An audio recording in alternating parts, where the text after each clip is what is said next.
তাই।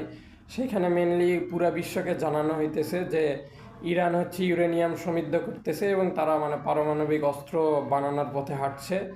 এই জন্য আর কি বিভিন্নভাবে চাপ দিচ্ছে এবং হামলা চলছে। আসলে বিষয়টি কিন্তু এইটা না, মেন বিষয়টি হইতেছে ফিলিস্তিন এবং গাজা।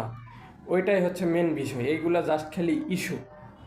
কারণ হচ্ছে ইসরায়েল কিন্তু এখন ডিরেক্টলি বলে যে ফিলিস্তিন তারা পুরোটাই দখলে নিতে চায়, অর্থাৎ গাজার যে ভূখণ্ডটা পুরোটাই তারা দখলে নিতে চায়।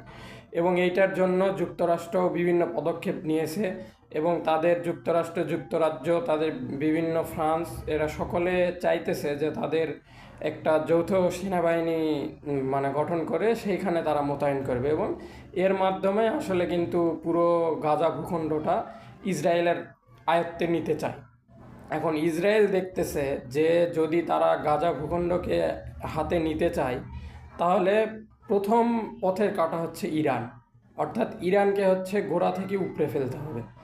এছাড়া সম্ভব নয়, কারণ ইরানকে যতক্ষণ তারা দমাইতে পারবে না ততক্ষণ পর্যন্ত হামাসকে তারা নিরস্ত্র করতে পারবে না, অর্থাৎ হামাস নিরস্ত্র হইতে অস্ত্র ফেলে দিতে রাজি হবে না তারা।